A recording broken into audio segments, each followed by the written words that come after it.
Eu estou aqui tentando fazer cara de paisagem, né? Que tá tudo sob controle. Tá, não, gente. Eu estou com o renomado neuropediatra brasileiro, reconhecido internacionalmente por sua contribuição no diagnóstico e tratamento de distúrbios neurológicos infantis, especialmente o autismo. Dr. Carlos Gadia, bem-vindo. Prazer estar aqui contigo, Tati. Obrigado pelo convite. Prazer todo meu. Fico sem jeito porque assim, não sei fingir costume. Vamos lá, primeira pergunta. Como que o senhor avalia o crescimento do diagnóstico dos últimos anos? É uma questão real? É reflexo de conhecimento? É uma série de fatores, né? O fator mais importante, né, com certeza, né, se a gente olhar historicamente, né, que foi o que a gente chama de expansão diagnóstica, né, que ocorreu na passagem dos critérios do DSM-3, né, para o DSM-4. O DSM-4 foi publicado em 1994, né, e até o DSM-3, né, os critérios eram basicamente, né, uma ausência pervasiva de comunicação e interação social, né? E no DSM-4, né, metade dos anos 90, isso passou para um déficit na qualidade da comunicação e da interação social, né? Então, entre ausência de e déficit na qualidade de comparado com outras crianças, né, isso causou o que a gente chamou de o tsunami do autismo, né? Nós passamos, em questões de meses, nós passamos de 1 para 10 mil para 1 em 1000. Né? Então, esse foi o grande salto. Né?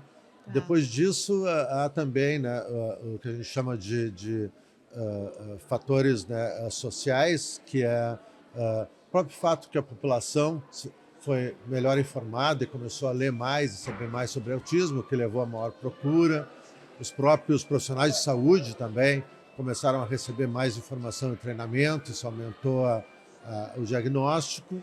Uh, Teve um outro aspecto que a gente chama de aspecto geográfico, que é à medida que nas cidades as pessoas começaram a morar mais próximas uma da outra, havia uma maior possibilidade de se falarem, Uhum. etc. Né? Uma colaboração muito pequena, mas importante, que é a idade paterna, né? Tá. Mais ou menos de 2% do aumento da prevalência talvez se explique pela idade materna avançada, paterna avançada dos pais, do pai, né? E algo em torno de 35% que nós não sabemos explicar ainda, que provavelmente está relacionado com fatores epigenéticos, ambientais, né? Tá. Mas então isso nos dá uma ideia bem clara de como é que nós pulamos, né, de 1 em 20 mil, né, para 1 em 36. Né? Sim. É realmente uma expansão e importante o acesso à informação, né? Porque ajuda quem está em casa com uma pessoa autista a identificar, né? Exatamente. O que sabemos hoje sobre as causas do autismo e o que ainda é um mistério? Olha, né, nós sabemos que o transtorno do espectro do autismo é um transtorno genético, né? Ele é basicamente genético. Né? Pelo menos 90%, né, do transtorno é de base genética. Né? E não somente genético, mas hereditário, ou seja, ele é herdado dos pais, aproximadamente 80%. Né? E hoje em dia já se identificou mais ou menos 1000 genes de predisposição ao autismo. Né? Então, né, às vezes as pessoas falam, mas como é que pode ser genético hereditário se eu não sou autista, meu marido não é autista, não tem ninguém na minha família que é autista, como é que pode ser hereditário? Né? Então, a gente usa muito, né, essa analogia do copo de água com cubos de gelo. Né? Então, vamos dizer, né, a mãe tem um copo de água com 2 cubos de gelo. Não acontece nada. O pai tem um copo de água com 1 cubo de gelo. Não acontece nada. Né? O filho deles vai ter um copo de água com 3 cubos de gelo. Água derrama. Água derrama é o autismo. Né? Sim. Então, isso faz a gente entender de uma maneira mais simples, né, esse impacto, né, genético. Né? Uhum. E esses cubos, né, de gelo, na maioria das vezes que nós temos, são vários cubinhos pequenos, né, que são variantes não muito raras ou mais comuns, né, que todos nós carregamos, né, todos nós temos os nossos cubinhos de gelo, né, nós não somos, obviamente, não somos cópia perfeita dos nossos pais, né, e quando acontece, né, de, né, duas pessoas juntarem seus cubinhos de gelo, né, isso pode, dependendo da quantidade dos cubinhos, ou dependendo do tamanho do cubo, né, isso pode causar assim, transbordamento da água. Né? Tá. E esse pai, essa mãe que tem ali cada um tem seu cubinho de gelo, muitas das vezes também pode ter o autismo não diagnosticado? Sim, podem. Né? É muito comum a gente ouvir, né, principalmente, né, do parte né, dos pais, né? Mas eu era assim, ou eu também tenho esse jeito, né? E então isso não quer dizer necessariamente, né, que o pai ou a mãe sejam autistas, né? Mas existe também o que a gente chama do fenótipo ampliado, né? Ou seja, né, pessoas da família próxima de um indivíduo autista vão ter muito mais características, né? Então, pode ter, né, o tio tinha toque, né? A prima demorou muito a falar, né? A avó não gostava de falar com pessoas, né? Então, tudo isso, né, são características que vão se juntando, né? Mas, às vezes, claro, né, talvez essa seja uma das razões do aumento do diagnóstico de autismo em adultos, né? Exatamente essa questão de que os próprios pais começam a se identificar. Né? Sim. Quais os avanços mais promissores nós temos hoje em tratamento para autismo, TDAH e epilepsia? Bom, né, isso seria uma resposta muito longa, né? Porque nós estamos falando de transtornos muito, muito diferentes. Tá. Né? Dentro do transtorno do espectro do autismo, né, além da comprovação cada vez maior do benefício das terapias, né, cientificamente comprovados, né, de terapias comportamentais, fonoaudiológicas, musicoterapia, etc., né, o que nós estamos começando a ter, né, que é exatamente o que o Alisson Mota está falando agora, né, aqui, né, que é da possibilidade de nós termos substâncias ou medicações, né, que vão, na realidade, alterar a maneira do cérebro funcionar. Né? Porque até hoje, né, todas as medicações que são utilizadas no autismo, né, elas são basicamente medicações para lidar com comportamentos. Né? Que é o que a gente costuma chamar o ruído em volta, né? Ou comorbidades. Né? Então, se tu tem hiperatividade, essa medicação, agressividade, aquela outra, comportamentos obsessivos compulsivos, aquela, ansiedade, etc. Mas, na realidade, né, nós não temos medicações, vamos dizer assim, para os déficits básicos do transtorno. Né? Até há pouco tempo, né? Quando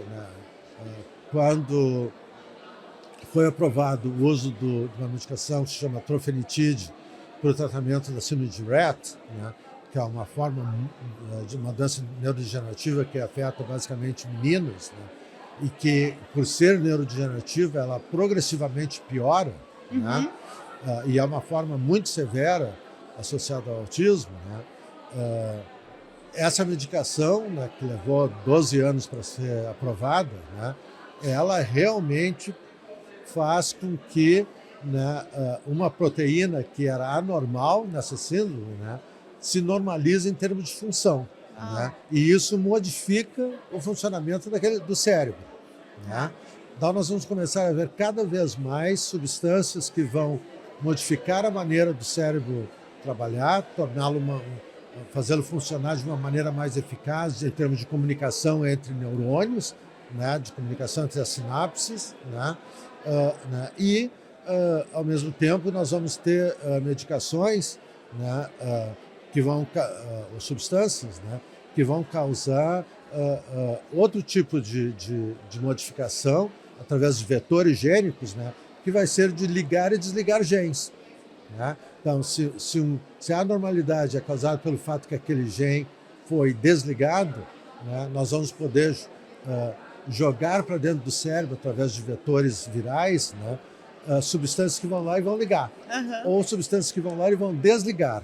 E a partir disso, né, vão modificar aquele cérebro. Né? Nós sabemos, por exemplo, na síndrome de Rett, né, que se nós tivermos 30% das células normalizadas, vamos dizer, funcionando da maneira mais eficaz, né, isso tornaria aquele cérebro basicamente funcional, né, do ponto de vista do que se necessita para o funcionamento de um cérebro típico. Tá. Né? Então, isso é algo, quase ficção científica, né?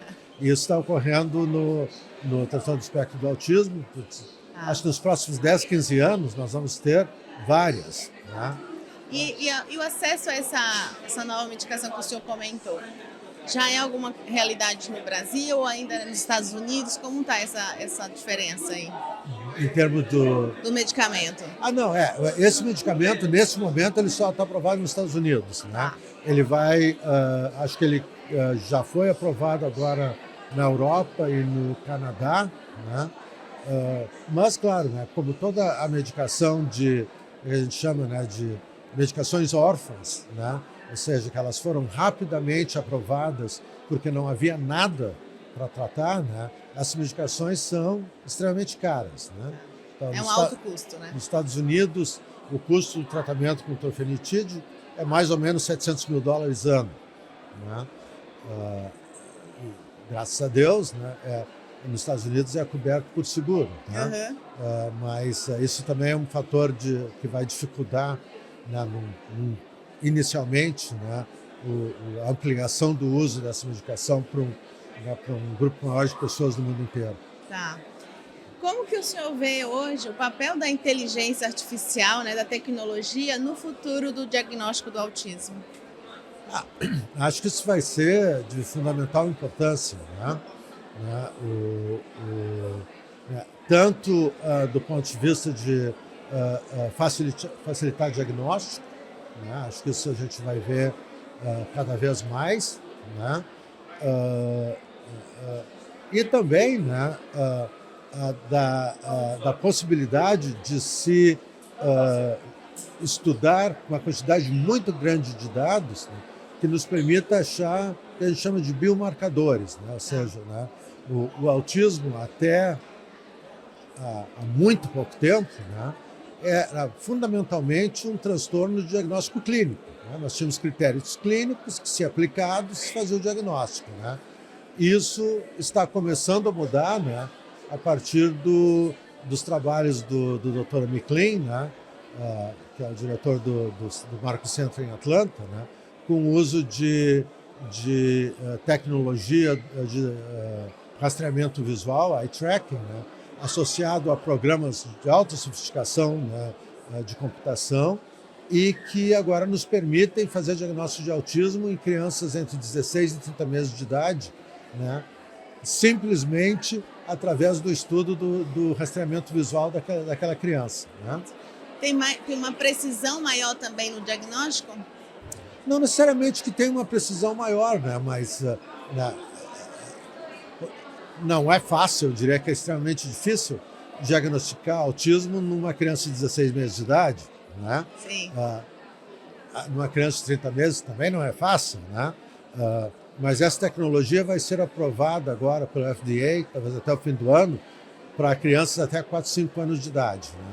Então, o grande impacto dessa tecnologia, e a gente imagina de outros biomarcadores quando forem apresentados, né, vai ser a rapidez em que nós vamos passar do diagnóstico para o tratamento. Né? Porque hoje em dia, né, como eu estava falando na minha conferência, né, a média de espera para marcar uma consulta com um neurologista pediátrico ou com um psiquiatra infantil nos Estados Unidos é 1 ano e meio. Né? Então, se nós temos um pediatra que está preocupado com alguns sinais de alerta do desenvolvimento de uma criança e quer referir para um especialista, né, mas é que essa criança tem 1 ano e meio. Ela só vai ver o especialista quando ela tiver 3 anos de idade. 3 anos. Já perdeu bastante tempo da estimulação. Né? E aí, até conseguir começar a terapia, pelo menos mais 1 ano. Né? Então, à medida que nós tivermos biomarcadores, né, que num futuro, né, próximo, esperamos, né, possam ser utilizados, por exemplo, né, hoje em dia, né, o MCHAT, né, que é uma escala de screening, né, para autismo, né, ele é aplicado em todo o consultório pediátrico, em todas as crianças dos 8 meses de idade. E se tu não passa no MCHAT, tu deve ser referido para um especialista, né? Nós imaginamos que num futuro não longínquo, né, futuro talvez de médio prazo, né, nós vamos ter esse tipo de tecnologia nos consultórios pediátricos, né? E aí? O bebê com 18 meses vai fazer sua consulta, senta ali, em 12 minutos fez o teste, em 30 minutos tem o resultado e nós pulamos tudo isso. Sim. Né? Um salto de nos Estados Unidos, 1 ano e meio. No Brasil chega às vezes a 5 anos, né? Sim, no mundo inteiro, né? Nos Estados Unidos, apesar de todos os avanços, né? O diagnóstico ainda está sendo feito, né, por volta dos 4, 5 anos de idade. E aí o tratamento começa com 5, 6, né? Então Muito essa janela do desenvolvimento Exatamente. foi toda embora, né? Exatamente. Muito bom. Olha, bate-papo excelente aqui. Existe alguma diferença assim, entre métodos, né, aplicados no Brasil e nos Estados Unidos? Não, né? Quer dizer, as terapias que são cientificamente reconhecidas como eficazes, né, elas são as mesmas, né, em todo o mundo. Né? O que existe em todo o mundo também, né, é uma falta muito grande, né, de profissionais treinados e capacitados. Sim. Né? Então, e isso tem levado, né, em todos os países do mundo, né, há uma fila de espera enorme. Né?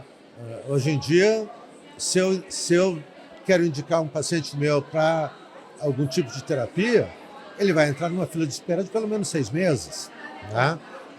No Brasil, né, claro que para um número muito pequeno da população que tem recursos para pagar isso, né, eu vou te dizer que se consegue mais rápido hoje no Brasil do que nos Estados Unidos. Né? Por outro lado, né, uma porcentagem enorme da população brasileira não é uma questão de entrar na fila, tu não tem nem recursos para cobrir esses custos. Né? Então, tu não está esperando na fila, tu nem entrou na fila e talvez nunca entrará. Né? Então, nós estamos falando de situações diferentes, né? Mas que poderiam ser melhoradas, né, se nós tivéssemos políticas de saúde que priorizassem intervenções cientificamente comprovadas, baseadas em ciência, né, ao invés do vale tudo. Né? Qualquer coisa que a gente fizer é melhor do que nada. Qualquer coisa não é melhor do que nada. Às vezes é melhor nada. Às vezes é melhor nada, né? Se tu vai esperar para algo de qualidade, talvez valha a pena esperar do que ficar anos e anos e anos recebendo algo que a gente já sabe que não vai funcionar. Exatamente. E aí frustra e traz uma frustração muito grande para a família, né? Quando está fazendo um tratamento que não tem evidência e que, obviamente, não vai trazer resultado. Isso que leva realmente, né, as famílias, né, principalmente logo depois do diagnóstico, né, elas ficam desesperadas, né? Quase como o chão se abrisse, né? E isso leva a alta possibilidade das pessoas serem exploradas, né? Porque na internet tem, né, curas, né, à disposição, tratamentos maravilhosos que em 2 meses resolvem o seu problema, e as pessoas são tão desesperadas que elas caem nessas arapucas. Né? E aí, aproveitando isso, o que o senhor diria para uma família que acabou de receber o diagnóstico? Olha, eu diria, né, que a coisa mais importante, né, primeiro, uma aceitação, né, e um entendimento do que nós estamos lidando. Segundo, a absoluta necessidade, né, dos pais, da família como um todo, ser treinada e capacitada nas intervenções. Né? Hoje em dia não se aceita mais nenhum tipo de intervenção nos quais a família não participa. Né? Então, aquela época em que eu vou lá, deixo o meu filho ou minha filha, volto 2 horas depois para buscar e acabou, né? Isso não é aceito em lugar nenhum mais, né? E mais do que isso, né? Nós sabemos hoje em dia, né, que se a família não for um participante muito ativo, né, nós não vamos conseguir resultados. Né? Nós podemos ter os melhores terapeutas do mundo, né, mas quem passa a maior parte do tempo com aquela criança é a família, são os pais. Né? Isso foi um dos grandes aprendizados, talvez o maior aprendizado para nós do Covid, né, foi que, né, quando não tem ninguém, quando a ajuda não vai chegar, né, quem é que vai ter que lidar com aquela criança? Os pais. Se eles foram treinados e capacitados, eles vão lidar bastante bem. Se eles não têm a menor ideia do que fazer, isso vai causar um desespero enorme dentro daquela família. Né? Sim. E algumas entram assim num nível de sofrimento e adoecimento, né? Muitas famílias às vezes chega até o limite de tentativa de suicídio, né? Então tem uma questão bem grave quando a família realmente não é preparada, né? É verdade. Para a gente chegar ao fim, eu queria perguntar para o senhor se tem qual foi a maior lição assim que o senhor aprendeu com a medicina e que te ensinou sobre a vida. Eu aprendi muitas lições. Né? Aprendi muitas lições. Né? Acho que quando eu comecei na medicina, né, eu, como muitos outros, né, eu achava que eu era um presente de Deus para a medicina, do mundo. Né? Eu achava que eu sabia tudo. Né? Acho que talvez a maior lição seja de que nada bate a experiência. Né? Que por mais inteligente e capacitado que seja um jovem que está saindo da faculdade, que está terminando a residência, né, tu não tem, né, como funcionar, né, como um profissional que tem experiência de 10, 20, 30 anos, 40 anos. Né? Então, acho que essa talvez foi o maior aprendizado, né, é que nada bate a experiência, né, que tu leva isso para a tua vida sempre. Né? Sempre vai ter pessoas com mais experiência do que tu, sempre vão ter pessoas que vão ter muitas coisas para te ensinar. Né? Então, eu acho que, né, eu sou formado há 45 anos, né? E acho que talvez o que eu mais aprendi foi, com o passar do tempo, né, foi humildade. Sim. E muito obrigada, sim, por esse presente, né? Por essa humildade de estar aqui no nosso canal. Imagina, é sempre um prazer estar contigo. Né? Queria pedir para o senhor deixar as considerações finais, né, para o público, para a gente poder encerrar nosso episódio. Desculpe, não. As considerações finais. Olha, né, de novo, né, agradecer, né, pela oportunidade de estar aqui, né, e passar para as famílias, né, uma mensagem de otimismo, né, de que nós estamos vivendo em outro mundo, graças a Deus. Né. Já houve um tempo, não muito tempo atrás, em que as mães eram as culpadas pelo autismo, porque não desejaram a criança. Né. Nós estamos muito longe disso, né. E hoje em dia nós estamos muito, muito mais avançados do que nós estávamos há 10 anos atrás, talvez até há 5 anos atrás. Né. Então, uma mensagem de muito otimismo, né, de muito empoderamento para as famílias, né, e de muita confiança, né, no sentido de que cada vez mais profissionais estão sendo treinados, profissionais estão saindo da sua formação mais capacitados. Então nós vamos ter para o transtorno do espectro do autismo, nós vamos ter um mundo diferente e melhor. Né?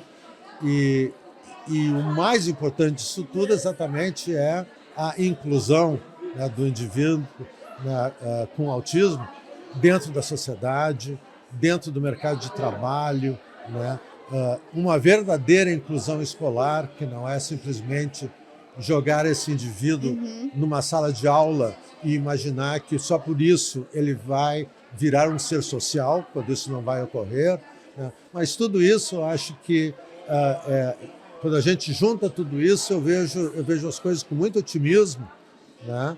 E tenho certeza que né, os profissionais de saúde, de educação que estão vindo, né, serão melhor formados, melhor informados e mais capacitados do que nós fomos, né? E acho então que isso vai trazer certamente uma melhora, né, para essas famílias e para a população em geral, né? Porque eu sempre digo que em situações em que nós temos realmente, né, inclusão, vamos dizer assim, numa sala de aula, numa escola, né, talvez as crianças típicas se beneficiem mais e aprendam mais com a presença de um indivíduo, de uma criança atípica, do que o contrário, né? Então, esse aprendizado, né, eu acho que eu quero deixar para todos, né, que quando a gente recebe, acolhe, né, e realmente inclui um indivíduo atípico, né, nós estamos fazendo um bem enorme para nós, né? Para nós, que eu quero dizer os típicos, não que necessariamente eu seja típico, mas para aqueles que se julgam típicos, né, nós estamos fazendo um bem enorme para nós mesmos, né? Muito bom. Muito obrigada por sua participação. Imagina, é um sempre um prazer. Obrigado por tudo. Que nós possamos incluir cada vez mais, né, e ter otimismo, uma mensagem do Dr. Gadir. Compartilhe para mais pessoas para levar otimismo e esperança para mais famílias.